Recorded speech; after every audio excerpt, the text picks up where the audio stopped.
Je voudrais tout d'abord exprimer ma gratitude au chef de l'État, son Excellence le professeur Alpha Condé, et au chef du gouvernement, M. Mohamed Seyid Fofana, pour la confiance qu'ils ont bien voulu placer en moi en me nommant à la tête du ministère des Mines et de la Géologie.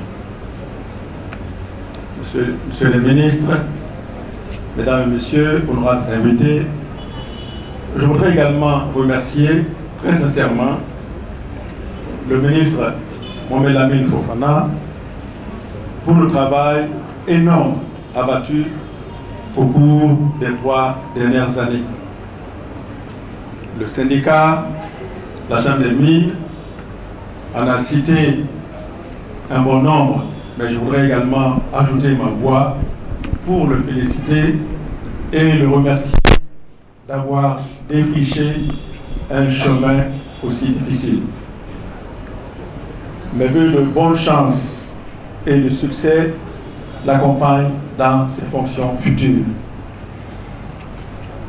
En décidant de me placer à la tête de ce département, avec rang de ministre d'État, le chef de l'État a voulu marquer l'importance qu'il accorde à la gestion de nos ressources minières dans la politique de développement économique et social de la Guinée.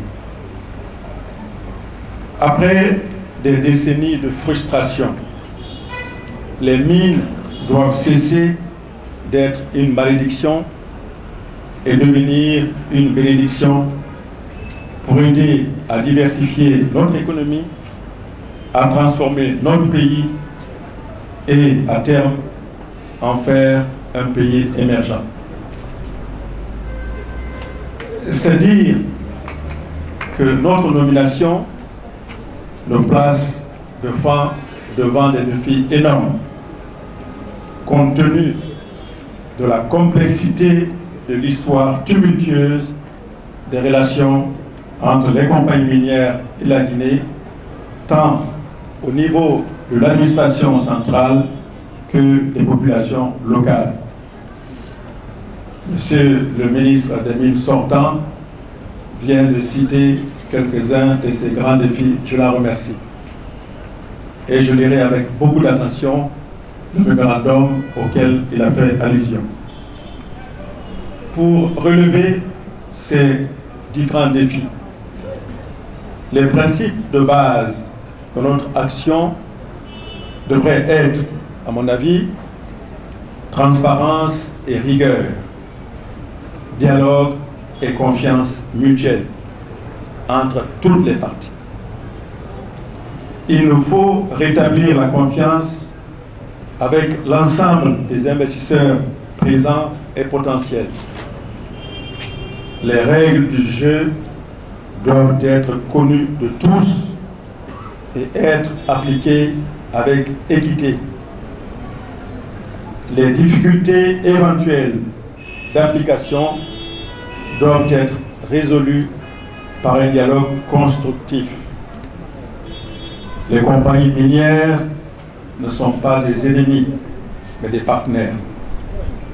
Je le répète, les compagnies minières ne sont pas des ennemis, mais des partenaires. Monsieur le Président de la République, le professeur Alpha Condé, a récemment déclaré lors du forum de Davos en Suisse que les compagnies minières et la Guinée sont dans le même bateau. Les compagnies minières doivent chercher à faire profit pour satisfaire leurs actionnaires. Cependant, elles doivent à leur tour aider la Guinée à se développer pour satisfaire les demandes sociales de nos populations. C'est en somme la traduction de la fameuse distinction anglaise entre shareholders et stakeholders. Les compagnies ont des actionnaires, mais nous, nous avons des parties prenantes à travers le pays auxquelles nous devons nous soucier.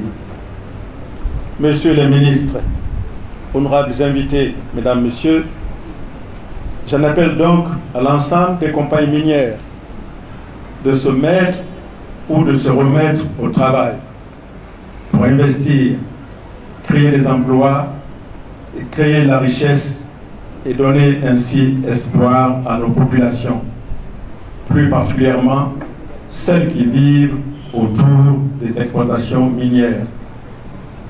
Le développement local et bien entendu le respect de l'environnement doivent figurer en bonne place dans les valeurs véhiculées par les compagnies minières.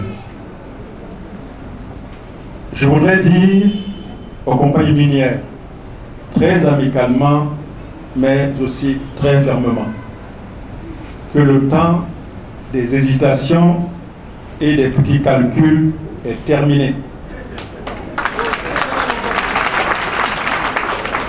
Car elles doivent savoir qu'elles opèrent désormais dans un environnement sécurisé. En effet, elles ont affaire à un gouvernement légitime dont les actions sont désormais contrôlées par un Parlement régulièrement mandaté par le peuple. Deuxièmement, le cadre juridique du secteur est renforcé non seulement avec le nouveau code, mais également avec la promulgation des principaux textes d'application de ce code. Troisièmement, les négociations des conventions ne sont plus laissées au hasard et ne sont plus faites sur un coin de table. Elles se déroulent dans un cadre transparent avec le soutien des plus grands cabinets d'experts, avocats, ingénieurs et financiers qui sont mis à notre disposition par nos partenaires de développement, en l'occurrence la Banque africaine de développement, la Banque mondiale et l'Agence française de développement. En retour, je voudrais rassurer les compagnies minières que tout sera mis en œuvre par l'administration guinéenne pour accélérer les procédures de négociation et les demandes d'autorisation qui sont en cours. Il en sera ainsi aussi bien de la revue des anciennes conventions que des discussions des conventions nouvelles, en espérant bien entendu que toutes les parties seront animées de la même bonne volonté d'aboutir. Messieurs les ministres, honorables invités, mesdames, messieurs, pour gagner ce pari, l'administration guinéenne en général et l'administration minière en particulier doit faire preuve d'un haut niveau de professionnalisme, c'est-à-dire de rigueur, de compétence et de transparence.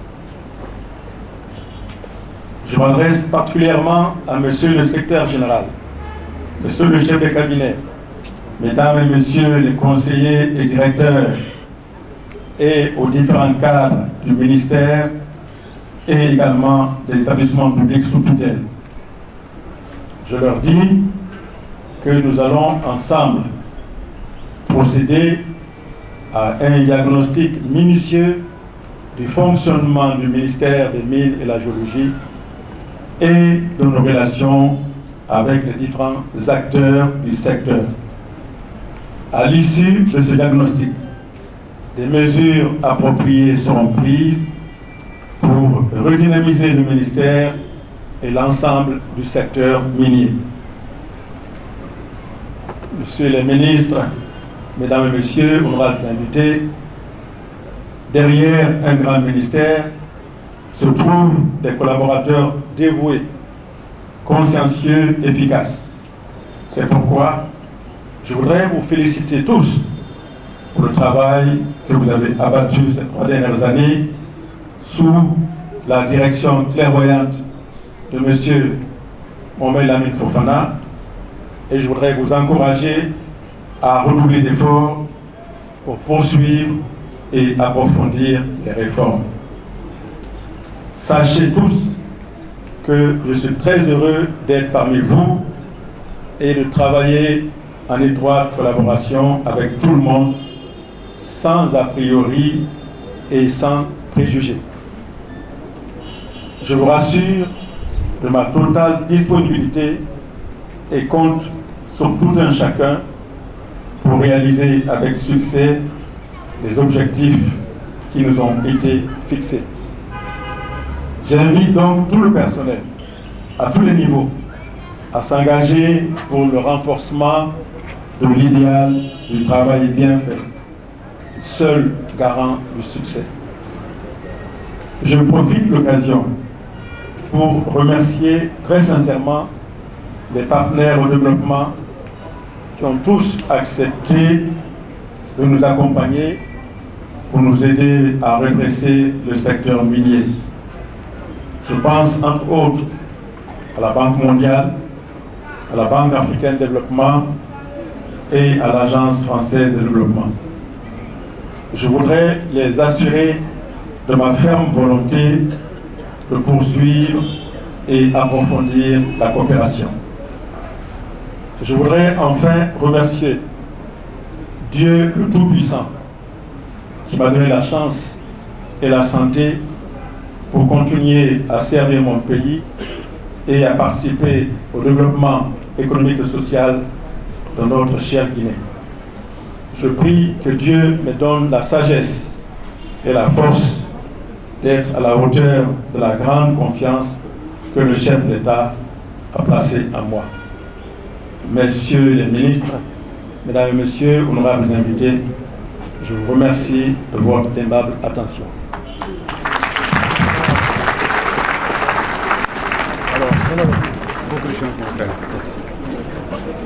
Adieu de m'avoir donné l'occasion d'apporter à mon pays, la Guinée, ma toute petite contribution à l'édification nationale à travers ma modeste expérience pendant ces 36 mois que j'ai passé à la tête de ce ministère, combien important pour le développement économique de notre pays. Soyez ici tous remerciés pour m'avoir assisté dans cette noble tâche que le président de la République, son Excellence, le professeur Alpha Condé, a bien voulu me confier. Conformément au décret numéro 021 PRG SGG, en date du 20 janvier 2014, le chef de l'État vient de nommer à la tête du ministère d'État chargé des mines et de la géologie, M.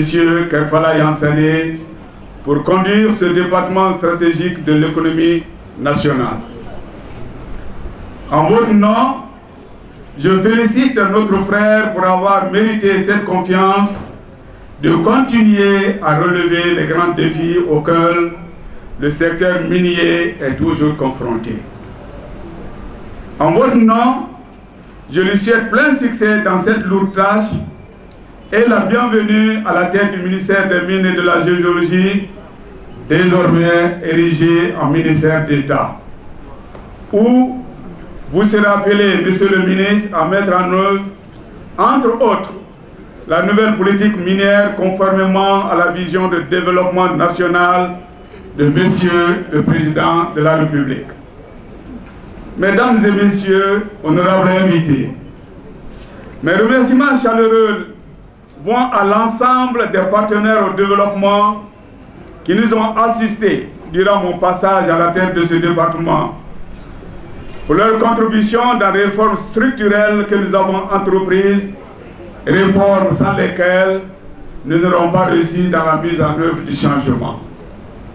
Ce changement positif, le secteur minier en avait besoin pour transformer notre scandale géologique en scandale économique.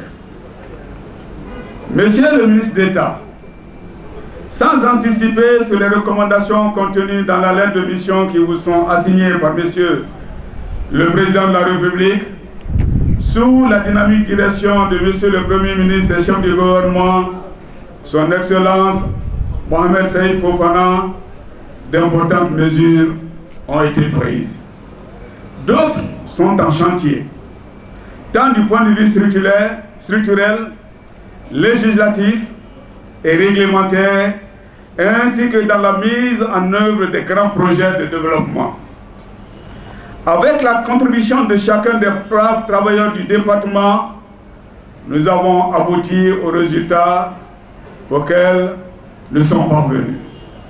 Monsieur le ministre d'État, les résultats auxquels nous avons abouti durant mon séjour à la tête de ce département sont consignés dans un rapport séparé qui vous sera présenté par Monsieur le secrétaire général du département. En attendant, je me fais le devoir de vous résumer quelques-uns. Premièrement, sur le plan du perfectionnement et du renforcement des capacités des ressources humaines, il y a eu la mise en place par ENAP de modules de formation pour les cadres de l'administration minière. Deuxièmement, la formation et le perfectionnement, ainsi que le renforcement des capacités des cadres et autres agents dans diverses filières, tant en Guinée qu'à l'extérieur, avec un financement de l'ambassade de la Grande-Bretagne et des partenaires au développement à travers le PISP, le PATSEM, par la Banque mondiale. Troisièmement, l'équipement des structures déconcentrées en moyens matériels et logistiques. Sur le plan du développement minier, dans le cadre du développement minier, 6 sociétés sont en opération, Monsieur le ministre d'État. Ce sont la CVG, la CBK pour la bauxite, la SAC, la SMD et Semafo pour l'or, et Guiter Mining pour le diamant. Ces 2 sociétés, je veux parler de Rusal, Frigia et Semafo, traversent des moments très difficiles, notamment avec l'arrêt des activités de production depuis près de 2 ans à Fria et le désistement annoncé de nos partenaires de Semafo à Kignero, mais des solutions sont en étude pour sauver ce qui peut l'être. En dépit des coûts de production de plus en plus élevés et le prix de vente de l'or d'or de plus en plus bas sur le marché international, les sociétés aurifères ont malgré tout totalisé à la fin du mois de novembre 2013 une production cumulée de 500 000 onces d'or. La filière de bauxite a enregistré une production cumulée de plus de 16,5 millions de tonnes, comprenant CBG et CBK, avec un accent particulier pour la CBG.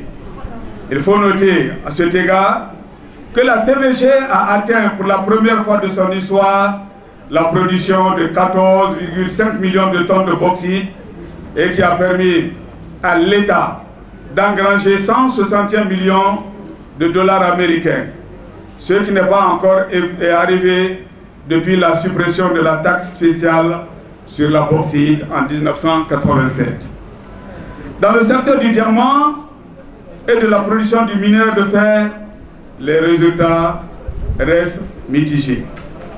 Pour les projets en développement, on peut systématiquement dire que Rio Tinto, Janjan, Vale, Enachine, AMC, CPI, Alufer Mining, Kabata, Nimba Mining, Afoset, Belzone Kalia évoluent conformément à leur planning.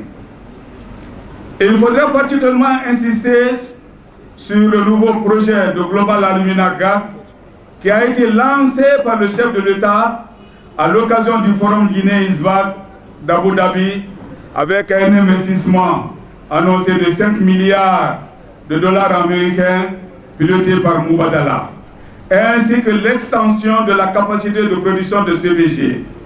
Ce forum n'aurait pas eu le retentissement qu'il a connu sans votre implication directe, Monsieur le ministre d'État.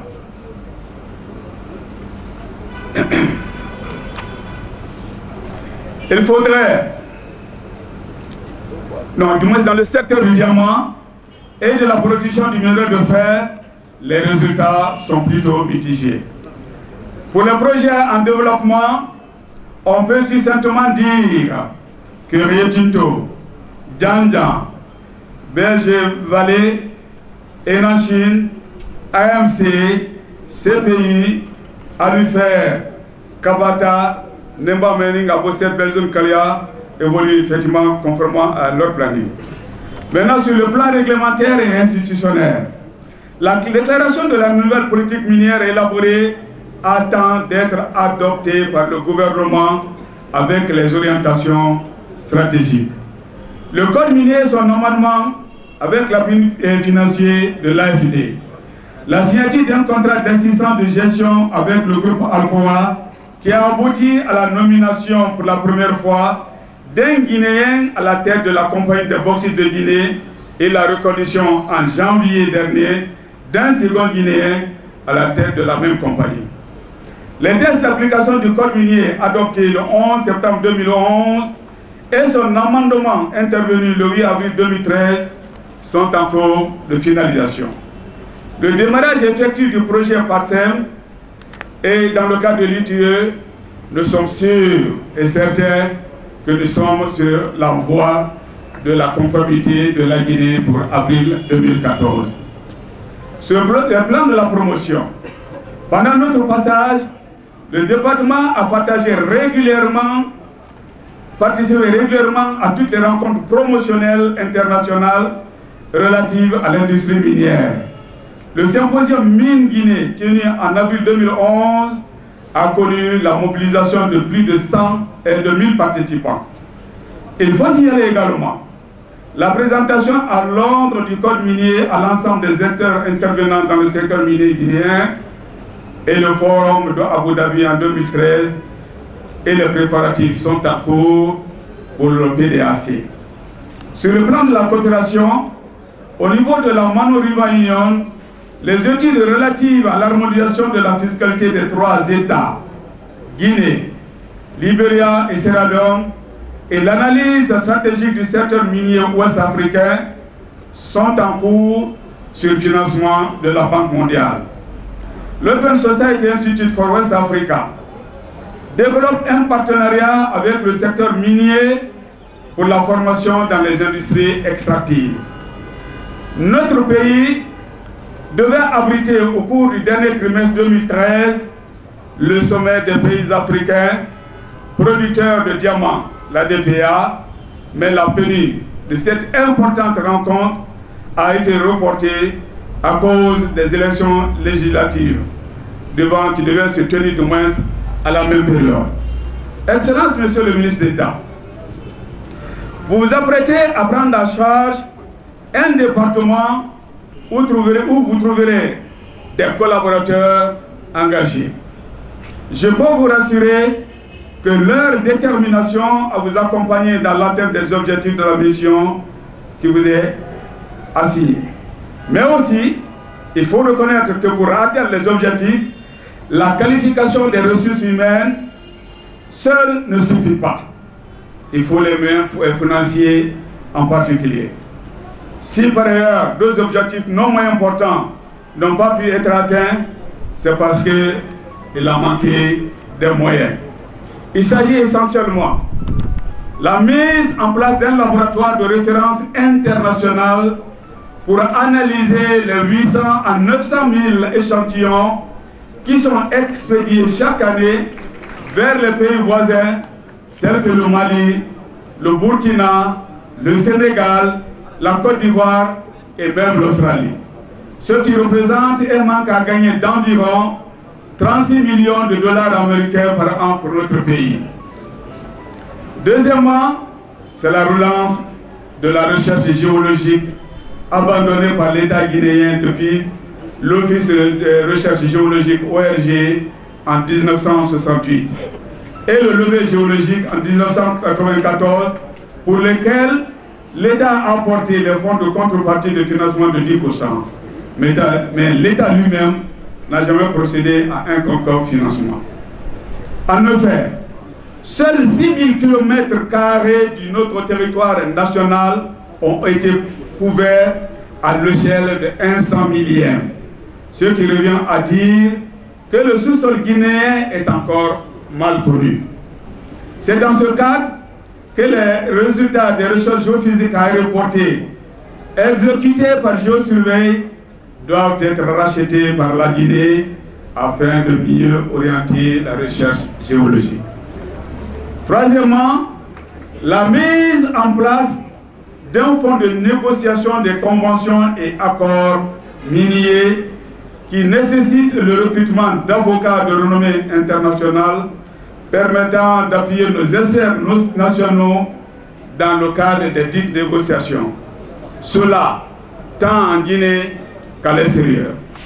Nous sommes convaincus que votre expérience contribuera à lever ces barrières dans l'application, surtout de l'article 165 du Code minier relatif à la répartition entre les différents budgets des taxes payées par les titulaires des titres miniers ou d'autorisation qui octroient les 5% des revenus générés au secteur minier. Messieurs les représentants de la Chambre des mines, mesdames et messieurs les représentants des sociétés minières, honorables invités, en arrivant dans ce ministère, je vous ai attribué un crédit de confiance que vous m'avez restitué par une collaboration sérieuse et exemplaire. C'est la source de toutes les réussites que nous partageons ce jour.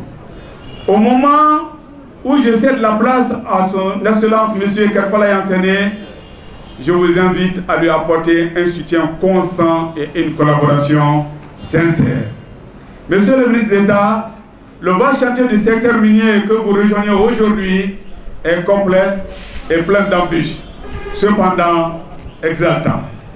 Les remous sociaux engendrés par la cohabitation difficile entre les sociétés et les populations d'accueil constituent des handicaps sérieux pour une évolution apaisée des sociétés minières. Ces remous sont souvent dus à des incompréhensions entre syndicats et employeurs d'une part et les communautés riveraines d'autre part. Enfin, Monsieur le ministre d'État, toutes les sociétés minières nourrissent l'espoir d'un règlement du stock de dettes dû par l'État. Au 30 septembre 2013, l'État doit aux sociétés minières au titre du remboursement de la TVA un montant estimé à 86,8 millions de dollars américains. Par ailleurs, les charges liées à la production, à la distribution et à la consommation d'électricité, particulièrement assignées par la SAC, sont de 15 millions de dollars et Afria de 12,3 millions de dollars, soit un total de 27,3 millions de dollars. Le règlement de ces montants aux sociétés devrait être votre priorité afin d'assainir les relations d'affaires entre ces sociétés et l'État et inciter de nouvelles sociétés à venir investir dans notre pays. Mesdames et messieurs, honorables invités, je sais que toute séparation est douloureuse. C'est en cela que je voudrais très respectueusement demander à tous ceux qui, de façon directe ou indirecte, auraient été frustrés par un quelconque comportement de ma part, de bien vouloir m'en excuser et de classer cela dans le cadre de l'imperfection de la nature humaine. À vous, travailleurs, je dirais que pendant toute la durée de mon passage à la tête de ce département, vous m'avez encadré, prodigué des conseils utiles et investi dans la bonne réussite de la mission. Pour cela, je vous remercie encore une fois de plus et du fond de mon cœur. Mesdames et Messieurs les membres du corps diplomatique et des institutions internationales, je salue particulièrement la présence de l'Union européenne, de la France et de l'AFD, des investisseurs comme Bolloré, des experts du Fonds monétaire, de la BAD, et j'en passe. Je vois beaucoup de visages familiers devant et derrière nous. Donc merci d'avoir répondu à notre invitation. C'est pour moi un honneur, mais également avec beaucoup d'émotion que je me retrouve dans cette cérémonie.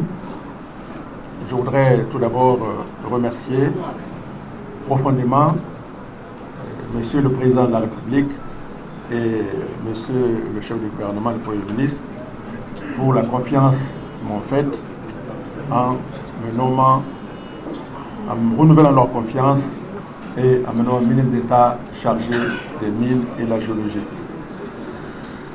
Je ne suis pas ingénieur des mines, ni géologue, mais j'imagine qu'ils ont dû certainement apprécier mes qualités managériales. Je ferai de mon mieux pour mériter la confiance.